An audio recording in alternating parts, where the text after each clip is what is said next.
Are you my dad? Well, I mean, we're same age, so I hope not. That might make it awkward. All right, man. How's it going? Long time no see. How you doing? What are we up to? Nothing much. I heard you want to do a little review on a Honda hatchback Civic, basically. And some dudes screaming up in the woods. Yeah, chat. As you see, we got Ethan, friend from college. We got Honda Civic hatchback. No, Honda HRV. I just, we had to play off this fucking nerd. Yeah. We are in the woods right now. You'll see. That's his theme. He doesn't like it, but I told him this is like a granola boy car.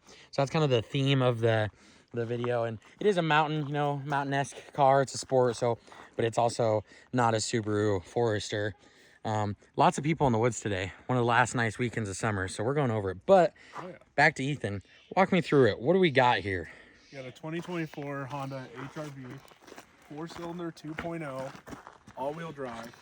So it's the sport package, which is nowadays the basic of the basic, but still comes with everything.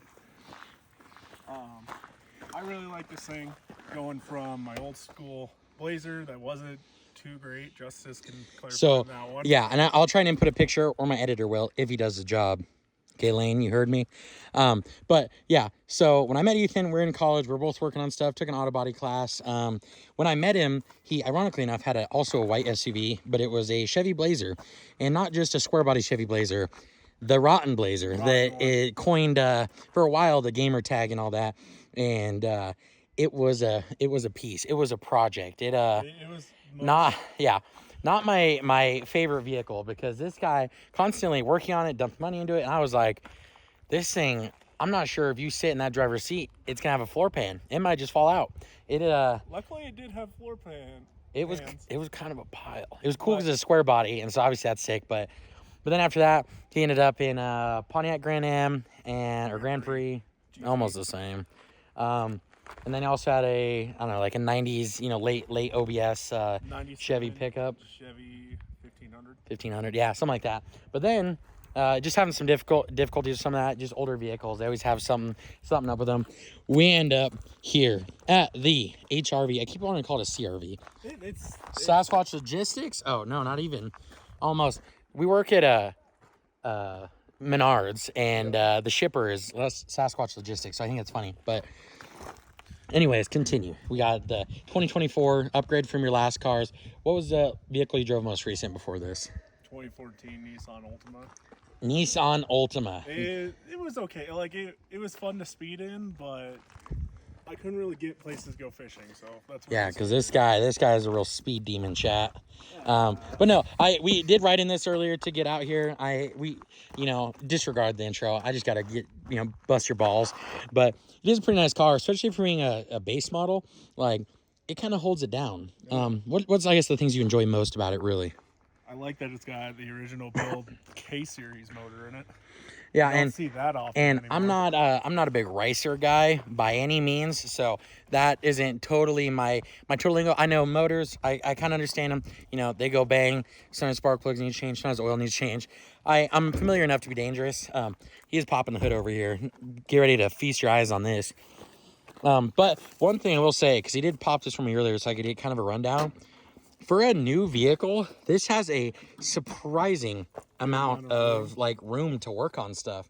And this obviously just my hand, but I can fit my whole hand down it. I don't want to burn myself, but fit my whole hand in there. And I feel like for modern vehicles, that is unheard of. You know what needs to be right there? Turbo right there. Oh God, this thing might have. Remember how you bought this for reliability? Yes. That is not how you maintain that. But we always love a good turbo. Yeah, I think that's what you do on a project truck. Like a 1994 F-150 single cab 2-wheel drive. Chat. Saying maybe I'll put a GoFundMe link in the bio. We'll see. But what I like about this is they actually have the airbox that scoops in and goes into it. I've never seen that. After working on all my cars and everything in my life, I've never Now, seen something like that. now, chat, before you roast the guy. Not just kidding. I don't even have roast, but no, I do see what he's saying. You know, normally you just got your big air box right there, which we kind of do right there. Kind of get it. You're just sitting right there. Usually sucks up to a vent in the fender. I do think this is an interesting take. On my F-150, it has a similar scoop, but it's real just cheap piece of plastic right there. I do think this looks like, this at least appears to have a lot more design functioning to it. And you can kind of see there's like an air channel right there. I do think that's a really cool design. I'm not saying it's like some game changer or anything, and that's not what he's saying, but it is interesting that it's just an interesting concept. The engine bay has a lot of room. Obviously, this isn't something you're really going to work on yourself that much, just because there's just so much electronics, unless you own, like, you know, the new scanners and those updates and everything for those scanners are so expensive. So realistically, not something you're going to work on a ton yourself, but gives you the option to do some stuff. Your alternator goes out, it's right there. You know, you have an exhaust leak, you can at least attempt to look into it. You know, you have a coolant hose go out or a thermostat, it's right there. Lots of room. It's not like a Dodge Dakota where you have to crawl to the bottom of the truck and drop the thermostat from down there. So he knew me in high school or college English, and that's what I drove was a Dodge Dakota. So it has some backstory. Hopefully, if I could find a Dodge Dakota for one of these reviews, I think today we might call it Cars and Coffee, chat. I don't know. We haven't decided yet. I'll kind of give you a little bit more of a walkthrough, and then I'll get some more follow-up. Oh, one feature that I hate so far is away, it locks. if this guy walks away, the car locks, like, no matter what. So I hate that. But you see, so you know how the Funbomb reviews are. We got, I don't know, it's kind of like an orange stitching. Kind of the light's bad, but it's like a red-orange stitching. Does look good on the black. It contrasts very well. We'll pop squat. Listen, before you say anything about the seatbelt, I even told him a captain goes down with this ship, even if his friend is the captain. Okay, but we'll squeeze in here real quick. Oh, not even squeeze. I'm a big boy. We know this, chat. I'm big. I'm a plus-size queen, and it's pretty roomy, even if you got the old double knee going down there. But this looks sick. This honeycombing. The vent is right there inside of it. It's not all a vent. It's just right there. Kind of a big display. Got all this Cars and Coffee. Today, not sponsored by 7 Brew. Also, One sec. Heated seats. One sec, chat. And Ethan. Today's episode, as always, sponsored by Grape Nos. Well, should be. High performance energy drink. And just because you guys know how it goes, let me see.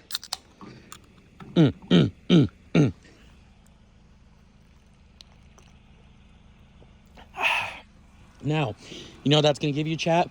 You're going to be hearing burps the rest of this video. Sorry. Ethan, please resume. But I like the cloth seats in here. It comes with the heated seats. It's got everything. And this is just a base model.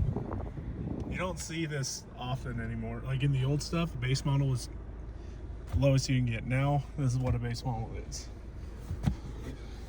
No sunroof. Look at this fucking guy. What's up? No sunroof, no nothing, but it does pretty good.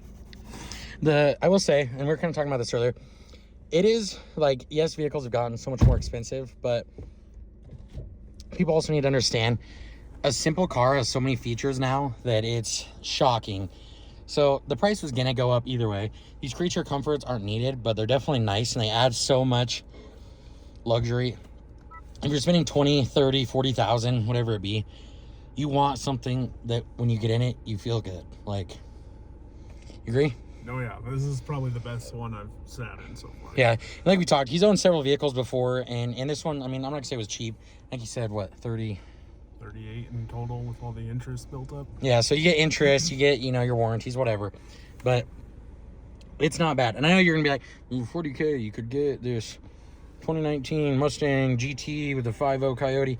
This guy, we live in Wyoming, we live in rural areas, we live in the neck of the woods, we, do all this, like, we need vehicles like this to get through the snow, the ice, camping, fishing, but kind of give a little bit more of a little walk around here. But what I'm saying is these cars are gonna be expensive, and for a simple base package, they are super nice. The seats are like more unique than you used to get in cloth seats. Like my truck being an XLT, but from '94, I mean it has electric mirrors and windows, or had, I guess. So like that's nice. But like these with the colored stitching and the textured seating, like really did used to be like a luxury model thing. Like this is something new. And you want to open the little tailgate for me, and I'll show you what I'm talking about. Why this is kind of the setup he went for instead of a Don't mind the mess. Mustang. Well, that's the point. That's what I want to show him. Plus, I like the spoiler. A lot of these don't come with a spoiler anymore. This guy's a nerd, chat. I am. I'm a car nerd. But I'll show you.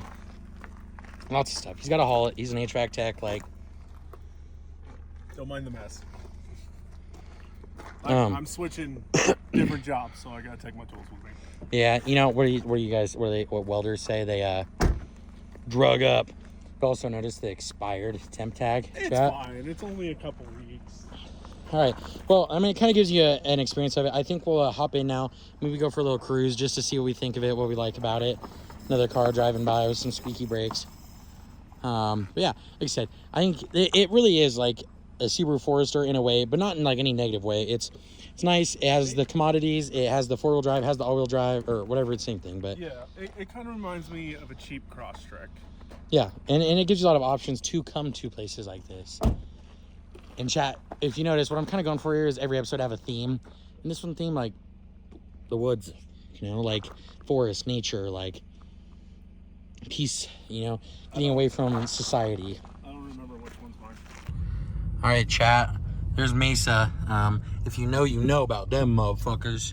But anyways, got the mirror open just to kind of give you that sick little intro. But so we're driving out of the woods now. Sorry about the light adjustment. There's kind of where we're. Oh yeah, right there, Rotary Park, Casper, Wyoming. I'll even dox our location because I don't give a fuck. But sorry, I'll sit back. I take a lot of I'm more of a wall than a window. Okay. But anyways, so we're back in the vehicle. We're kind of driving back towards town, just to show you some like features. Sorry, the LED monitor is gonna flash, but you see, like I was saying, we got the vent here. You know, it really nice honeycomb features. Has a whole bunch of things. So that you can press. That's basically your e-brake, or I guess that's your e-brake. That will like just if you're not in park, but you want to stay where you're at, you can hit brake hold, and it'll basically like apply the brake for you, so you don't have to. I was talking with Ethan earlier, these features aren't like a necessary thing. Some of them are just kind of nice to have. Yeah. Where do you really need that versus just holding the brake? I'm not sure. You know, I'm not going to work on the car standing in front of it if all that is on is this button and not the e-brake or put in park anyways. But it's there if you want it, you know. The only time I use it is drive-thrus in Denver. That's it. Which I guess is fair. I've just never had an issue, I guess, with just pressing the brake. Also, chat, let me pan to the side here while we're taking this route. Look at that OBS forward. Thing is clean. No rust on the fender wells of the bed. No nothing. But what I'm getting at here is this thing. I mean, I'm not gonna say it's the snappiest thing ever. It's not, a WRX, but it's kind of funny because it kind of sounds like an Escape. It does. It's just all more noise than go, but that's okay. It's economic. It's nice. It's just a totally it's affordable. I mean, yes, 38's a lot. Obviously, in future, that's everything interest and everything accounted. Like a little different, but in the future, a couple years from now, it'll probably drop off, be a little more affordable. Especially as a car, like I imagine it, like 6, 8, 10 years from now, like a high schooler gets this as their first car, they're probably not gonna be grateful because they're gonna be like, oh, this, because 10 years from now, who knows what cars are gonna have. But it's a nice car and it does well. It isn't too snappy, which is good if you're a daily driver or going to work or you're trying to save fuel. Why do you want something that rips through gas and every time you press on the gas at a stoplight, you're flying through the windshield? Like you don't want that. But it is just all around, like, for a base model vehicle, incredibly nice. Like I was saying, we kind of got the sound system. It has all the, looks like Apple CarPlay and stuff like that. The Google Speak Assistant, like you can, Siri, if you will, for Google. Has the kind of nice Google Maps picture. Has the your music on the side, like it. And on top of all that, it's very smooth riding. Like it isn't like rough. Like obviously, if you're taking it through the dirt road we're on and it's just full of potholes and stuff, it's probably gonna be a little more rough. But I'm talking on your normal day-to-day driving. Every bump we have, I'm not feeling like I'm hitting a rock and dropping my ass out of the seat like I would in a second gen. And not that they're the same vehicle, but you kind of get the feeling. But overall, very nice, like, car. I think Ethan made a good choice versus the rotten Blazer. I think we killed it. I think this is an incredible upgrade. I'm excited because once you get a reliable daily, one thing it unlocks for you project car.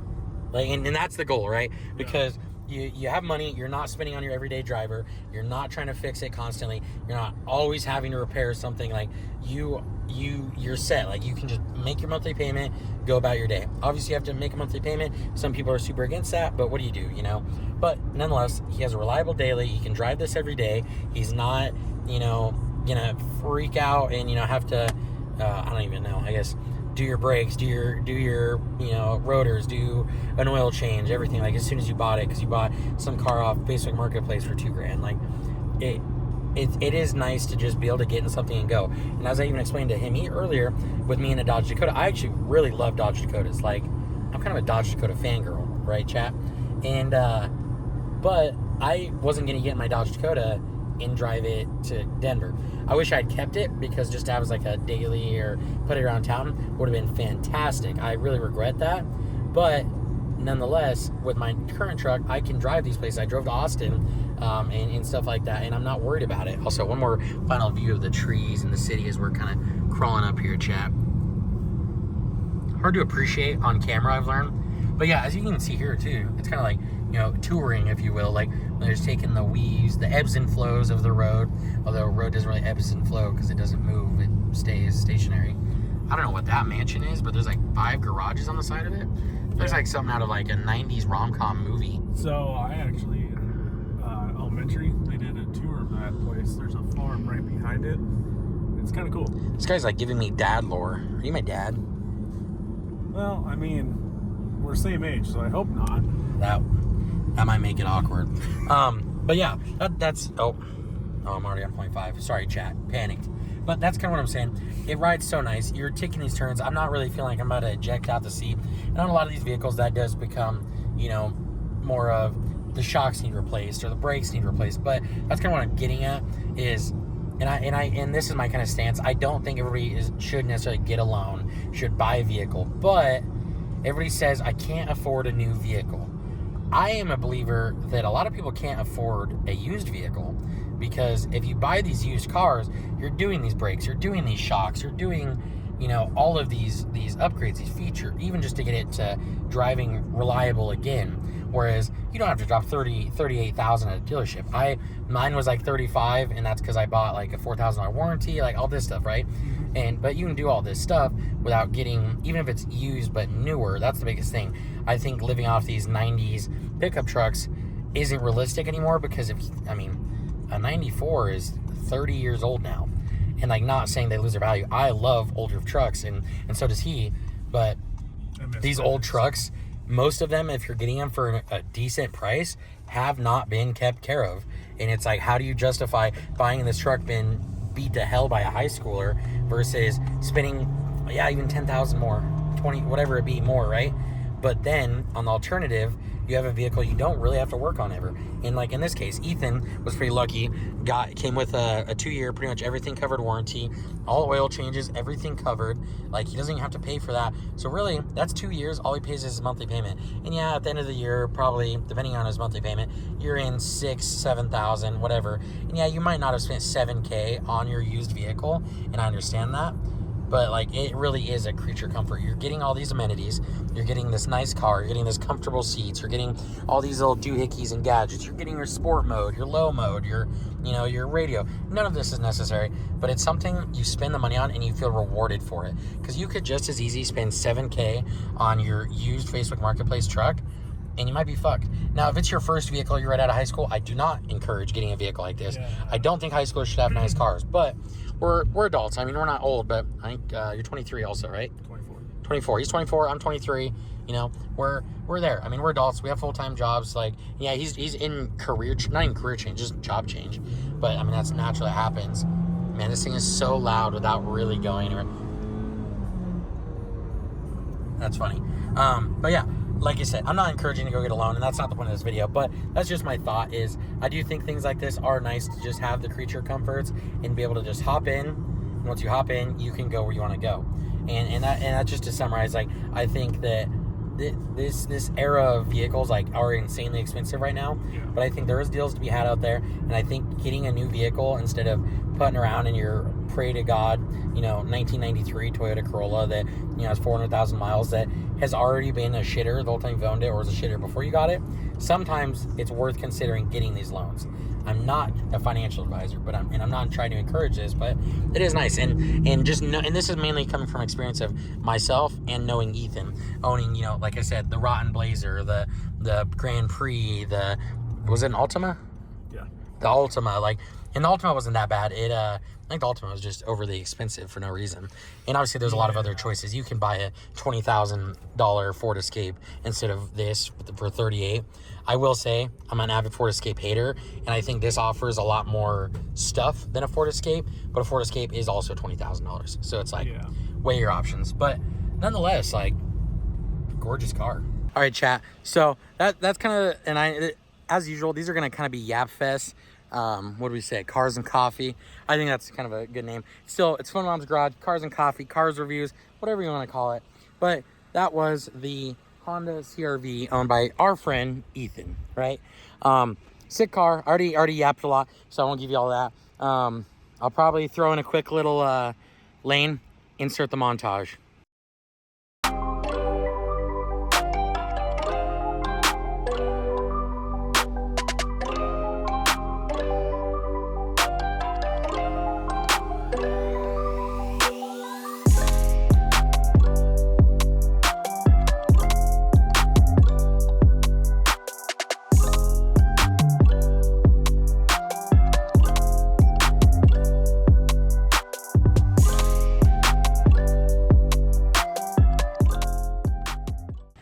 Okay, well, hopefully you got a sick-ass montage of that. If you didn't, I guess, whatever. Maybe lane's fired. I don't know.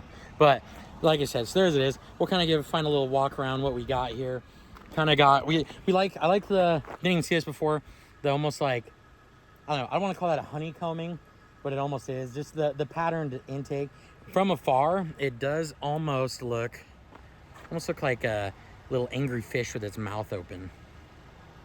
Stuck in my head all day. Yeah, but it has the running lights. They're LED, so they're hard as shit to see during the day. Black wheels, I think, look really good on it. I will say, I think stock wheels are getting immensely better than they used to be, like Steely's like that, you know. But nonetheless, super sick car. If I'm rating it, the black mirrors also look sick. I think the white with the black accents comes out really, really good. If I'm rating it, I would say, because, you know, we got the Funbomb rates. But I think affordability, it could be better. So I'm going to only give it like 10 is really affordable. 1 is not affordable at all. I mean, really, it's probably like a 4 on affordability just because 38 is a lot of money. I wasn't belittling that in the previous clips. A lot of money, but you pay for the comforts you want. And so I don't think 40 is unheard of or crazy or out of this world. But on the opposite side of it, from at least everything I've heard, the economy, the comfort, the ride, I would say the bang for buck is there. Like 10 being the best, 1 being the worst. I think it's like a 6 or a 7, honestly. Looks, I would also give it a 6 or a 7. I think this is a very good looking car for being a mom SUV or whatever you want to call it. Like, and not to even, and he's laughing, not to even kind of clown on him, but like it is. But it loads all of his stuff for work, and it has that room to carry his work stuff because it's a mom car. It's meant for car seats, or not to say meant for it, but like they accommodate and think of things like that. So I think it works out really, really well in that sense. The overall, I do a lot of trips with this thing. It gets about 40 on the highway. I don't know if you hear that. He said he does a lot of trips with it. It says he gets like 40 or so on the highway. So that's pretty good too. But I would say the final kind of number, I would say it averages, I'd say we're right in the middle, 5. I'd say it's a 5. Our looks and everything, bang for buck, kind of brings it up a little. Our 38K kind of brings it down. Obviously, like I said, other things are included there, but I do think that it's nice. Like, it's a nice car. I think Ethan got a great upgrade. I think from the Altima, I think it's definitely an upgrade anyways, because the Altima was just kind of eh. But from the Rotten Blazer, from the Grand Prix, like, huge upgrade, really. Yeah. And so, but there it is, chat. There is the 2020, or sorry, my apologies, the 2024 Honda CRV Sport. HRV. What? HRV. HRV. Oh my God. We'll just retake.